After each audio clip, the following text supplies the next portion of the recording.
Eu peço que, por gentileza, os irmãos abram a palavra de Deus, no livro dos Salmos. Vamos sair um pouco hoje da nossa exposição rotineira, costumeira, em Filipenses e Ruth, e vamos hoje nos aventurar ou caminhar em outro texto do Antigo Testamento, Salmo 46. Salmo 46 é um salmo muito especial. Eu não sei se os irmãos sabem, mas foi por meio da leitura e meditação nesse salmo que Martinho Lutero escreveu Castelo Forte. Então, por meio da reflexão e da meditação, na verdade, exposta aqui, que ele pôde entender que Deus era aquele que o protegia em meio às perseguições que ele passava. Livro dos Salmos, Salmo de número 46. Ouçamos, assim, a santa e poderosa voz do nosso Deus, que nos diz o seguinte: ao mestre de canto dos filhos de Corá, em voz de soprano, cântico. Versículo 1. Deus é o nosso refúgio e fortaleza, socorro bem presente nas tribulações. Portanto, não temeremos, ainda que a terra se transtorne e os montes se abalem nos seios dos mares, ainda que as águas tumultuem e espumejem, e na sua fúria os montes se estremeçam. Há um rio cujas correntes alegram a cidade de Deus, o santuário das moradas do Altíssimo. Deus está no meio dela, jamais será abalada. Deus a ajudará desde antemanhã. Bramam nações, reinos se abalam.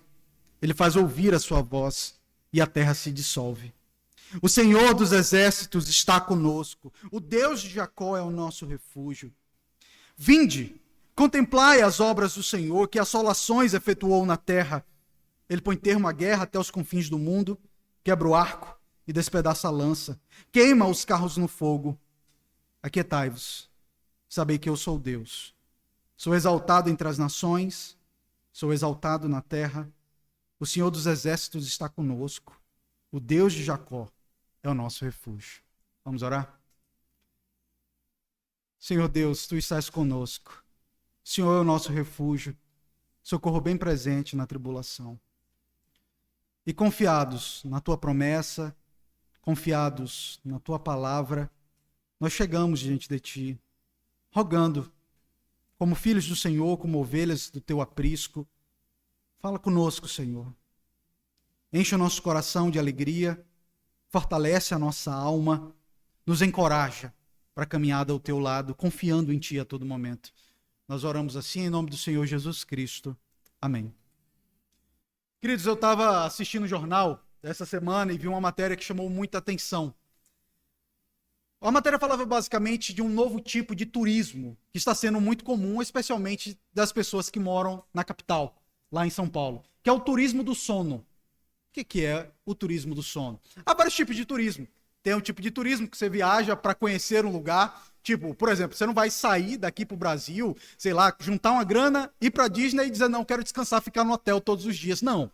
Você vai lá para passear. É todo dia, rua, o tempo inteiro. Mas em algum outro momento, você vai querer férias só para descansar. Só para dormir, é sobre isso. É o tipo de lugar que você vai e simplesmente você quer dormir e descansar o dia todo. Nesse tipo de lugar, é oferecido um serviço bem singular. Por exemplo, nada de TV. Nada de Wi-Fi. 6 tipos de travesseiros para indicar exatamente o que você realmente precisa para você dormir mais. Ou seja, é algo que realmente você vai para sossegar. E muitas vezes, queridos, nós queremos isso. Um lugar para ir e descansar. Às vezes queremos descansar o nosso corpo, mas tantas vezes o que nós queremos mesmo é descansar a nossa alma. E é sobre isso que esse salmo fala. Como que nós, que conhecemos a Deus, encontramos paz, descanso para a nossa alma. Porque esse é o apelo de todo mundo. As pessoas querem paz, as pessoas querem descanso para a sua alma. Esse salmo diz, olha, você vai encontrar em um lugar, você vai encontrar em Deus. Não sei se vocês já perceberam, mas não é incomum as pessoas, se ela tiver alguma coisa de dinheiro, e pegar o cartão de crédito e ir para o shopping e torrar dinheiro até encontrar paz para a alma dela. Outras comem até passar mal. Outras se envolvem com a utilização de drogas, de bebida alcoólica, coisa desse tipo. Mas esse salmo, irmãos, ele diz, para onde nós corremos quando a situação fica difícil? Qual é o refúgio? Qual é o lugar de sossego para a alma daqueles que conhecem a Deus? É justamente sobre isso que nos fala esse salmo. Posto isso, queridos, eu quero entrar com vocês, primeiro expondo a estrutura desse salmo. Eu quero que a maior parte de vocês tenha aí a Bíblia impressa. E vocês vão perceber que no versículo 1, no versículo 4 e no versículo 8, começa com a letra em negrito. Já perceberam? Justamente porque é um marcador natural do texto hebraico. Há uma expressão muito utilizada nas poesias hebraicas, e de maneira especial nos salmos, que é a expressão selá. Não se tem exata precisão sobre o que significa isso, mas a maior parte dos estudiosos acreditam que isso diz respeito a uma pausa. Lembremos que o salmo era uma música.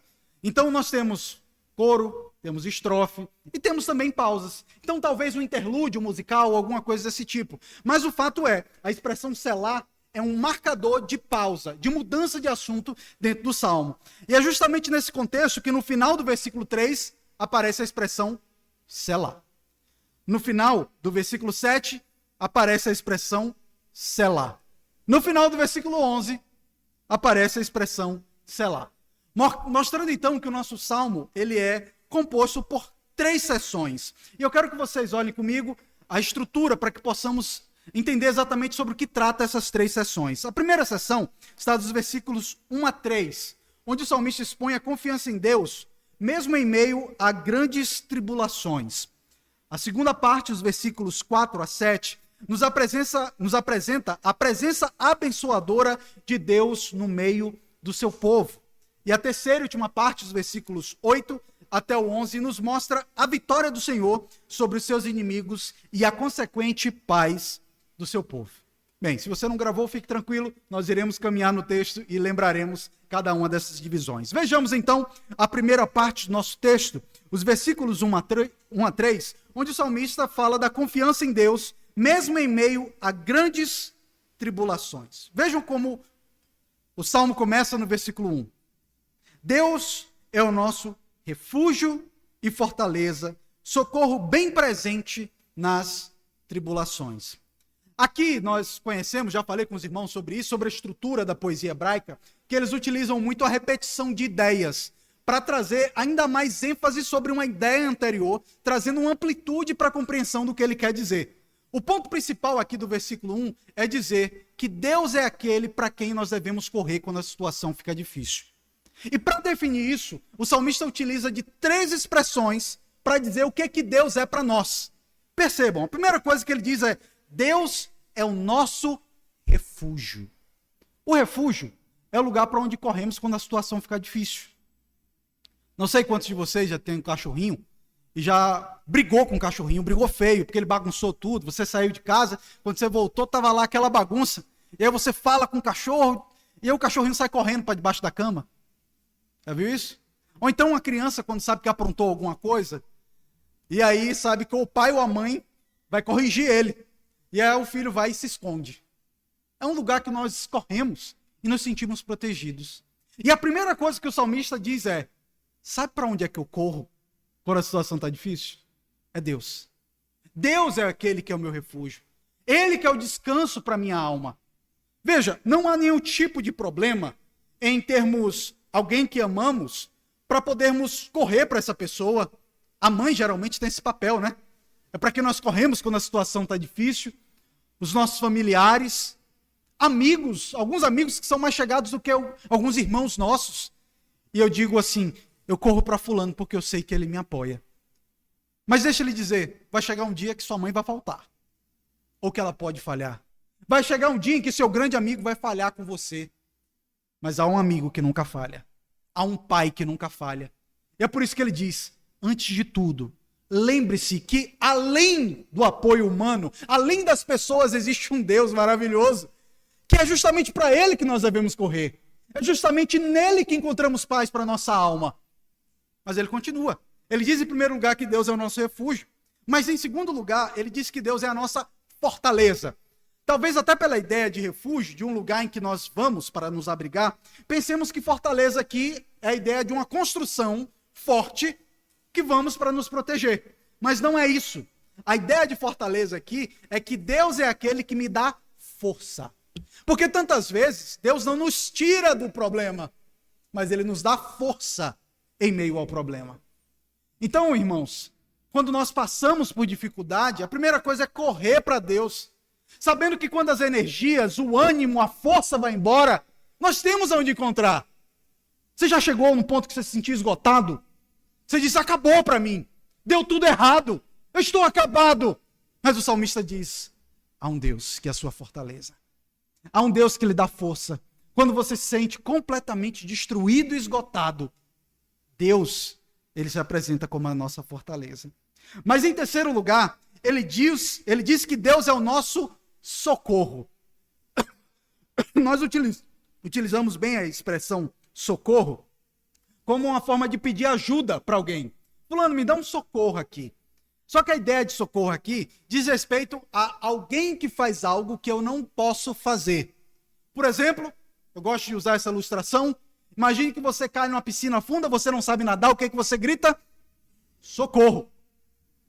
E é justamente isso que ele está dizendo. Quando as minhas forças não têm mais o que fazer, quando eu estou completamente destruído, Deus é o meu socorro. É para Ele que eu grito. Mas ele não fala apenas que Deus é o nosso socorro, mas ele fala de Deus como um socorro bem presente nas tribulações. Por que o salmista está dando tanta ênfase na presença de Deus? Porque, via de regra, quando passamos por tribulações, nós pensamos o quê? Deus me abandonou. Deus esqueceu de mim. E o salmista está dizendo, não. É justamente no momento da tribulação que Deus está presente. Porque, naturalmente, nós pensamos que estamos sozinhos. Mas deve ser justamente ao contrário, quando passamos por lutas, a convicção de que Deus está conosco, que Deus é aquele que é bem presente na tribulação, é algo que deve ser ainda mais marcante. Quando pensamos que estamos no deserto, a coluna de fogo está conosco. Quando estamos no deserto, a nuvem do Senhor paira sobre nós. A bênção, a bondade de Deus paira sobre nós enquanto estamos no deserto. Deus está presente conosco. Ele é o socorro bem presente nas tribulações. Maravilha. Se Deus é tudo isso para mim, e agora? Qual a consequência? É justamente o que ele fala nos versículos 2 e 3. Portanto, ou seja, se Deus é o meu refúgio, se Deus é minha fortaleza, se Deus é o meu socorro, portanto, não temeremos. Eu não vou ter medo. Temor aqui é a ideia de ter medo diante da situação. Então, cristão, você não tem motivo para ter medo das coisas. E aqui, o que eu estou me referindo, não é o fato de um cristão se tornar alguém sem noção. Porque tem gente que beira isso, né? A pessoa não tem noção, está passando por um momento sério e não leva a sério aquele negócio. Mas ele está falando, olha, não tenha medo. Nós não temos por que ter medo nas tribulações. E aí, na continuação dos versículos 2 até 3, o salmista descreve uma imagem que é muito pesada. É de uma destruição global por meio de uma ação do mar. Vocês se lembram do dilúvio? Talvez vocês se lembrem de algo ainda mais recente. Lembram dos 2 últimos tsunamis que acompanhamos? Japão e Indonésia. Como é que acontece um tsunami? Um terremoto embaixo do mar. Aquilo move as placas tectônicas, agita o mar. Primeiro ele recolhe a água e depois vai com tudo, destruindo tudo que está pela frente. E a imagem que o salmista descreve aqui é muito parecida com isso. Mas percebam que ele não está descrevendo aqui uma condição de um tsunami local, como eu citei do Japão ou da Indonésia. Ele está falando do mundo se acabando, gente. Do mundo se destruindo por meio de um tsunami. Vejam, ainda que a terra se transtorne, ou seja, a terra está tremendo. Transtornar aqui é a ideia de tremer, um terremoto. E aonde que ela está transtornando? Os montes se abalem nos seios dos mares. Esse terremoto é embaixo do mar. Então, ele está falando aqui de montes se abalando. E geralmente, na Bíblia, nós vemos os montes como um sinônimo do quê? De coisa que não se destrói. Os que confiam no Senhor são como montes, né? Monte Sião. Porque são firmes. E ele está falando aqui, irmãos, até dos montes se acabando. Aquilo que você pensa que é mais firme, que nunca vai se acabar, está ali, se desfazendo e tremendo. E aí ele ainda fala, ainda que as águas tumultuem e espumejem. Quem já foi no mar, na praia, já pôde ver a maré alta, sabe que a água, quando ela está agitada, ela tem muita espuma. A gente chama isso na Bahia de que a água está suja, o mar está sujo. Porque tem muita espuma, a água está muito agitada. E ele está falando de uma água que está agitada. E vocês já perceberam que no tsunami, geralmente a água é branca? Porque ela é cheia de espuma. Ela está destruindo tudo. Ele está falando, ainda que as águas tumultuem e espumejem, e na sua fúria, na fúria do mar, os montes se estremeçam, está tudo se acabando. Ele diz, ainda que um negócio dessa magnitude, venha acontecer, eu não tenho medo. Portanto, não temeremos. Ainda que, meu irmão, qual é o seu problema? É um tsunami global? Vai acabar com tudo? Eu tenho certeza que não. O que o salmista está dizendo é que tribulação vem. Mas ainda que ela vinha de uma maneira súbita e que seja bem claro que possivelmente ela vai me destruir, eu não vou ter medo. Eu não preciso ter medo, porque eu sei em quem eu creio. Eu sei quem está ao meu lado, eu sei quem é o meu refúgio, eu sei quem é o meu socorro, eu sei quem é aquele que me dá força. Deus é o meu refúgio, eu não tenho medo. E então, queridos, chegamos então na segunda parte do nosso salmo, quando o salmista trata sobre a presença abençoadora de Deus no meio do seu povo, os versículos 4 a 7. E aqui eu quero que vocês percebam a transição. Versículos 2 e 3, o que está acontecendo? Um mar balançando, águas agitadas. No versículo 4, muda. A cena muda completamente. Ele diz, há um rio. Não é mais o mar que está balançando. Tem um rio. Ele diz que há um rio cujas correntes alegram a cidade de Deus, o santuário das moradas do Altíssimo. Meus queridos, nós precisamos entender primeiro esse salmo à luz do contexto em que ele foi escrito, para depois entendermos à luz do contexto da chegada de Cristo, para que então possamos aplicar a nossa vida. Então vamos entender como que um judeu leria esse texto. Primeiro, ele tem uma referência aqui a um rio, e que o ponto desse rio é que ele é na cidade de Deus. Aonde é a cidade de Deus? Jerusalém. E ele fala que tem um rio em Jerusalém. Os irmãos já leram a Bíblia. Você já viu a descrição de algum rio em Jerusalém? Não. Nunca existiu um rio em Jerusalém. No máximo que foi feito foi um aqueduto, que foi aberto por um dos reis, e que logo depois foi fechado também. Então ele está se referindo a algo que nunca aconteceu. Isso nos mostra, irmãos, que a nossa leitura e a leitura do judeu não era uma leitura literal desse texto. Ele está se referindo a uma ação de Deus no meio do seu povo. Um ato abençoador de Deus. É basicamente o seguinte, enquanto o mundo está transtornado, enquanto as pessoas estão se acabando, dentro do crente tem uma paz. Naqueles que confiam a Deus, há um lugar de paz. E mais, queridos, a cidade de Deus, Jerusalém, é um símbolo da igreja de Cristo.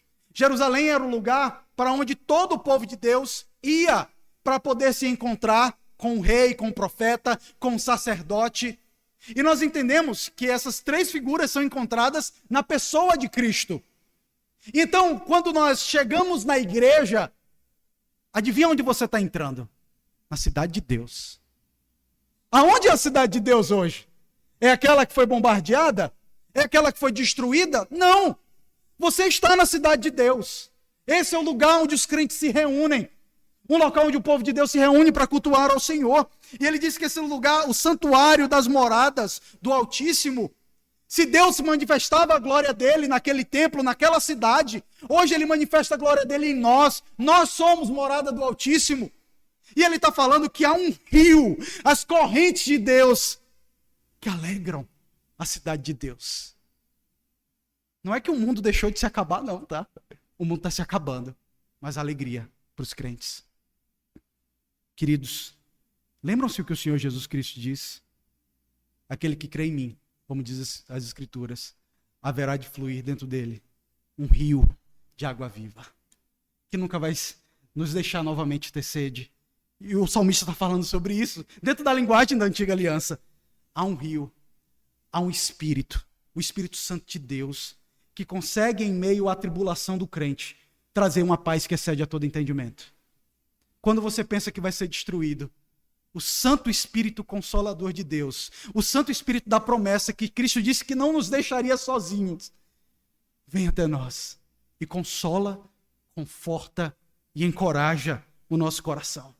Ele mostra que nós somos a morada do Altíssimo. Em nós está o Espírito Santo da promessa. E ele fala, mais uma vez no versículo 5, Deus está no meio dela. Os irmãos devem se lembrar da descrição que é feita lá no Pentateuco, de como as tribos deveriam se deslocar. Não era assim, não. A nuvem andou, vamos correr. Não. Tinha uma ordem. Ia primeiro essa tribo, depois outra tribo, depois outra tribo. E depois, quando a nuvem parava, ficava 3 tribos em cada lado. E no meio estava o quê?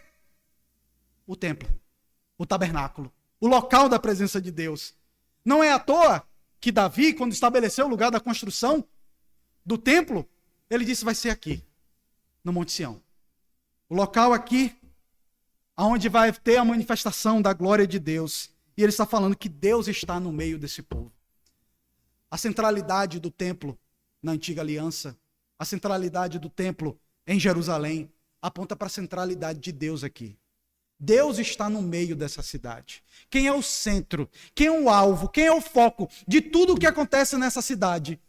É o Deus Criador dos céus e da terra. É aquele que está conosco. E se Deus está conosco, jamais será abalada. E veja se Cristo não ecoou isso, dizendo que as portas do inferno nunca haveriam de prevalecer contra a igreja dele, contra o povo dele. A igreja nunca será abalada. Impérios caem, impérios se levantam, mas a igreja de Cristo permanece. O Império Romano caiu, a igreja continua de pé. O Sacro Império Romano, germânico, caiu, a igreja continua de pé. Gengis Khan caiu, a igreja continua de pé. Inglaterra caiu, França caiu, mas a igreja permanece de pé, porque as portas do inferno não prevalecem contra a igreja de Cristo Jesus, porque Deus está no meio dela e ela jamais será abalada. E o motivo disso não é porque essa igreja é só composta por gente boa, não é isso. É porque Deus ajudará desde antemanhã. De manhã cedinho, Deus derrama a bênção sobre a sua igreja, sobre o seu povo, sustentando. E é porque Deus está no nosso meio. E porque Deus nos ajuda durante todo o dia, é que nós podemos ter a certeza que a igreja nunca será abalada. Mas, meus queridos, se nos versículos 2 e 3, o salmista descreve uma condição de catástrofe natural, a partir do versículo 6, ele descreve um levantar de inimigos contra a igreja. Às vezes os inimigos são de ordem natural, por exemplo, uma doença que vem. Mas às vezes são pessoas que se levantam contra nós, perseguindo a igreja, querendo calar a igreja. E nesse momento, queridos, o que acontece? Vejam como o salmista começa a falar no versículo 6. Bramam nações. Quando vê que Deus está no meio do seu povo, cuidando do seu povo, os inimigos da igreja têm raiva da igreja.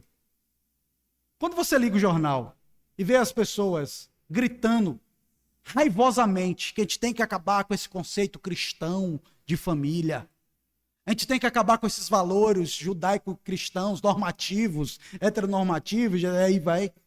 Por que essas pessoas têm tanta raiva? Esse povo brama. Esse povo tem ódio da igreja. E ele fala de nações bramando, reinos se abalando, querendo destruir o povo de Deus. Mas vejam, ele, o Senhor Deus, faz ouvir a sua voz. Lembram-se do que é a voz de Deus? É aquela mesma voz que diz, haja luz, e houve luz.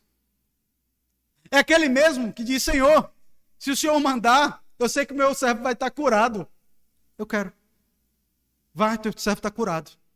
Apenas pela palavra de Cristo Jesus. Apenas pela palavra de Deus. Ele está falando aqui. Ele faz ouvir a sua voz e a terra se dissolve. Basta a voz de Deus, não apenas para criar todas as coisas, mas para destruir aqueles que se levantam contra a igreja de Cristo. Queridos, uma ideia equivocada que temos quando lemos o livro de Apocalipse é que a última batalha, a batalha de Cristo contra os inimigos da igreja, vai ser meio que uma batalha dos Transformers, né? Tem lá Optimus Prime com Decepticon e coisa do tipo, gente voando, anjo voando de um lado para outro. Não, não vai ser assim. A vitória de Cristo é uma vitória humilhante contra Satanás, porque ele apenas ao som da sua voz declara vitória sobre o povo de Deus. Cristo é todo poderoso, é o vitorioso nas batalhas, e nós confiamos na vitória de Cristo. Ele fala e a terra se dissolve. Ele fala e tudo que ele quer acontece. E aí, no versículo 7, o salmista sintetiza tudo que ele falou anteriormente. Como que as nações se levantam contra nós e nós ficamos de pé? Porque nós temos o Senhor dos Exércitos que está conosco. O Senhor dos Exércitos não é apenas aquele que tem 20 mil homens, 10 mil homens, mas é o mesmo Deus lá do Egito, lembra? Que não tem apenas os homens ao seu favor. Ele tem sapo, ele tem rã, ele tem grilo, ele tem tudo que você imaginar. Ele é o Senhor dos Exércitos. Ele manda no exército de tudo que existe no mundo. Até no exército do mosquito da dengue. Ele manda em absolutamente tudo. E o Senhor dos Exércitos está conosco. O Deus de Jacó, o Deus da aliança, ele é o nosso refúgio. Nós podemos correr para ele. E então, queridos, chegamos na terceira e última parte do nosso salmo. Os versículos 8 até o 11, onde o salmista descreve a vitória do Senhor sobre os seus inimigos e a consequente paz do seu povo. Vejam que o versículo 8 começa com um convite. Começa dizendo, vinde, venham. É um convite que é feito para a igreja de Cristo. Venham ver uma coisa. Ele diz, venham contemplar as obras do Senhor. Venham ver o que Deus vai fazer com os inimigos da igreja. Venham ver o que Deus vai fazer contra aqueles que se levantam contra o povo dele. Ele diz que assolações efetuou na terra, os atos dele. Quais são esses atos dele? Versículo 9. Ele põe termo à guerra até os confins do mundo. Vê se não é esse o desejo de todo ser humano. Acabar a guerra no mundo. E ele está falando, vai chegar um dia que Cristo vai fazer isso. Vai chegar um momento em que Deus vai fazer isso. Vai acabar com a guerra em todos os lugares do mundo. E mais, ele cita aqui, na segunda parte do versículo 9, 3 instrumentos de guerra que eram, vamos dizer assim, a bomba nuclear daquela época. Eram os instrumentos de guerra mais poderosos. Quem tinha isso aqui, estava feito na guerra. Ele diz o seguinte, ele quebra o arco, despedaça a lança. O arco e a lança eram instrumentos de guerra, poderosos naquela época. Queima os carros no fogo. O que são os carros? Naquela época, os carros eram o instrumento mais poderoso que se tinha naquela época. Eram carros levados por cavalos, né? Quem assistiu Ben-Hur aqui lembra, né? Daquela cena da batalha lá. Então, é basicamente aquilo. Ele quebra tudo isso que faz com que o seu povo seja atormentado, seja afligido. E no versículo 10, queridos, ao descrever a vitória de Deus sobre o seu povo, o salmista faz algo maravilhoso. Ele usa um instrumento, uma figura de linguagem chamada personificação. Quem é professor de português sabe o que ele está falando aqui. O que é? Personificação é quando o texto se refere a Deus como sendo, o salmista fala como se fosse o próprio Deus. Ele personifica como se fosse Deus falando, sabendo, tendo a plena consciência que ele é instrumento de Deus, falando com o povo de Deus. E ele diz, aquietai-vos. Seu coração chegou inquieto hoje, essa noite? Aquietai-vos. Aquiete-se. E sabei que eu sou Deus. Eu sou Deus. Você já ouviu isso em algum outro lugar? Lembram-se? Quando Moisés pergunta para o Senhor, em nome de quem que eu estou indo lá para falar com o faraó? Eu sou. Em nome do eu sou. Lembram-se do que o Senhor Jesus Cristo fala no Evangelho de João? Antes de Abraão existir, eu sou. E ele está falando aqui, aquietai-vos e sabei que eu sou o Deus que é o Deus de Israel, o Deus que se revelou na pessoa de Cristo. Ele é o verdadeiro Deus. Só o Senhor é Deus e não existe nenhum outro. Nem outro tipo de divindade existe. São enganações. E ele está falando que o Senhor Deus, ele é o grande eu sou. E ele diz, eu sou exaltado entre as nações. E veja se não é isso. Se naquela época apenas Israel adorava a Deus, hoje tem gente de todo canto. Em todo o mundo, há aqueles que se rendem ao Deus que se revelou a Abraão, ao Deus que se revelou a nós na pessoa de Cristo. E ele diz, eu sou exaltado no mundo inteiro. E algo que acontece quando passamos por luta, quando a igreja em um local passa por luta, é pensar, meu Deus, estamos sozinhos nisso. E Deus diz, não, vocês não estão sozinhos. Porque as mesmas aflições, as mesmas lutas que a igreja Nova Aliança tem em Mogi Guaçu, são lutas que a igreja de Cristo passa no Japão, são lutas que a igreja de Cristo passa na África, nos lugares onde estão os nossos missionários, em todo lugar. Deus é exaltado na terra. Em todo lugar tem pessoas e nações que adoram ao Senhor. E então, mais uma vez, no versículo 11, ele repete aquilo que está disposto no versículo 7. Até o texto hebraico é a mesma coisa. Ele diz o seguinte: o Senhor dos exércitos está conosco. O Deus de Jacó é o nosso refúgio. A grande pergunta, queridos, para nós que estamos dentro do contexto da nova aliança, quem é esse Deus que está conosco? Quem é esse Deus que está conosco? Esse Deus que está conosco, ele é descrito lá em Mateus, capítulo 1, versículo 23, quando é dito o seguinte: eis que a virgem conceberá e dará luz a um filho, e lhe será chamado pelo nome de Emanuel, que quer dizer Deus conosco. Em Mateus 28, 20, o Deus conosco falou: eis que estou convosco todos os dias até a consumação dos séculos. Quem é o Deus que está conosco? Quem é o Deus que é o nosso refúgio? Para quem que nós corremos? O mundo pode estar se acabando, as pessoas se levantando contra nós, seja no trabalho, seja contra a igreja. O Senhor dos exércitos, o Deus de Jacó, está conosco.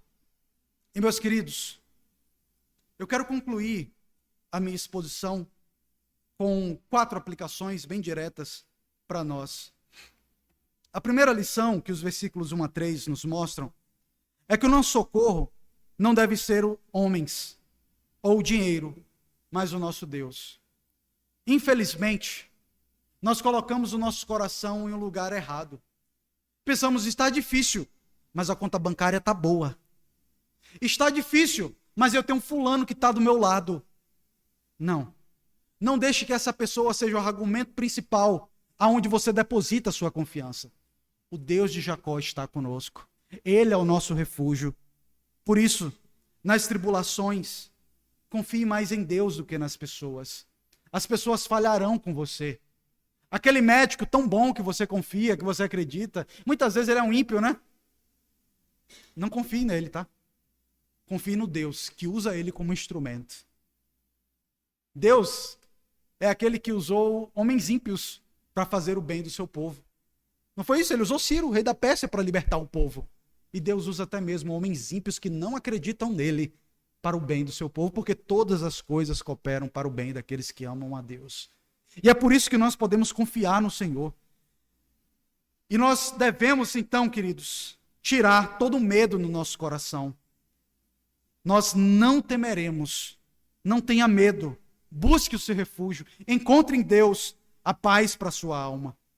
Mas em segundo lugar, confie que a presença de Deus é garantida em nosso meio, em meio às lutas que passamos. Os versículos 4 a 7 mostram de maneira bem clara que Deus é aquele que age de uma maneira tão especial em nós, ao ponto que ele nos dá uma água, um rio, que alegra o nosso coração.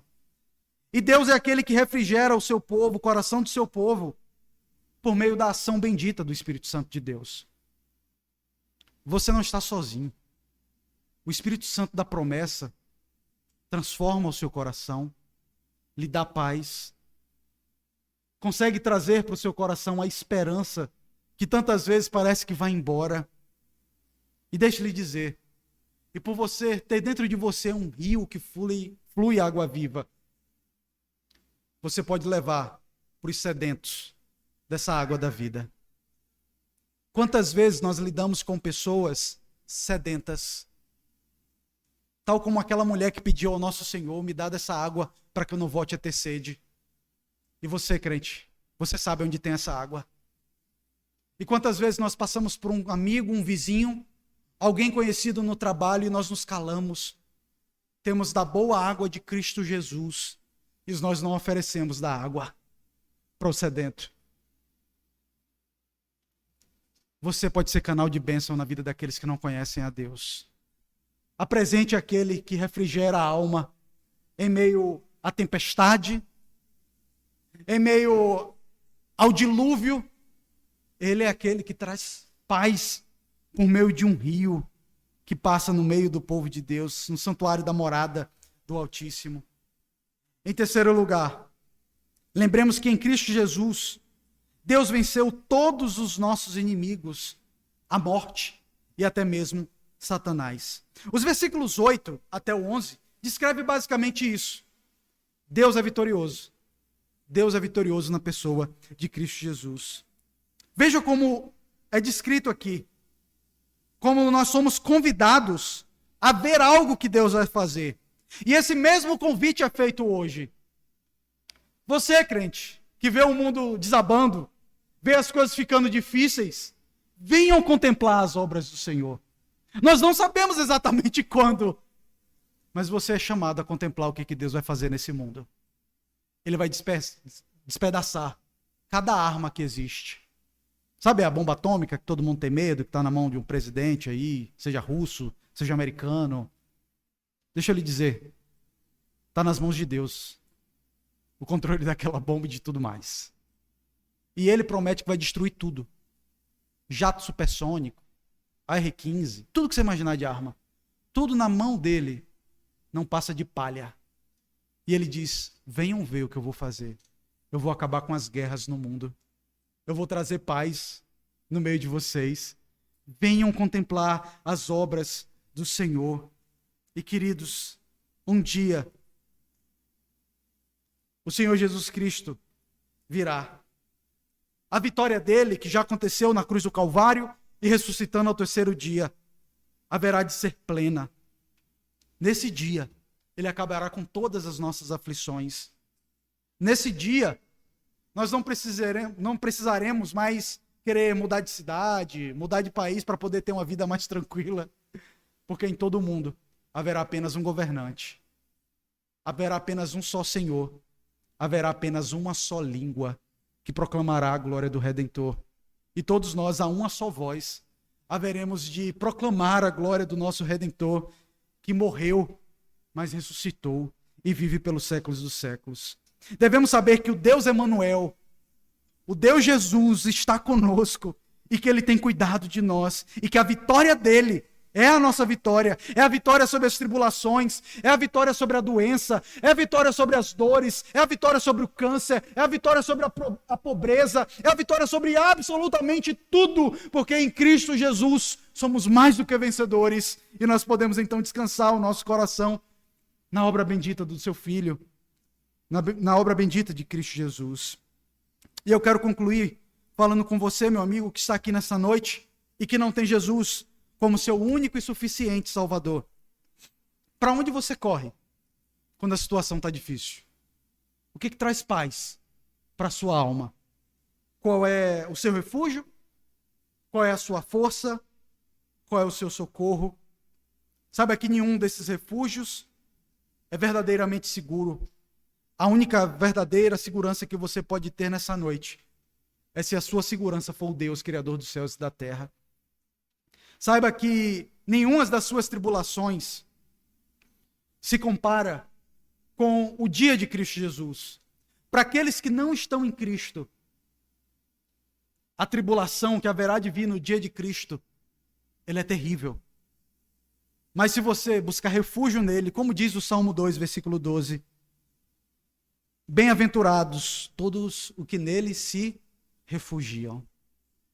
Bem-aventurado todo aquele que se refugia no Messias de Deus, no ungido de Deus, no Messias de Deus, o Senhor Jesus Cristo.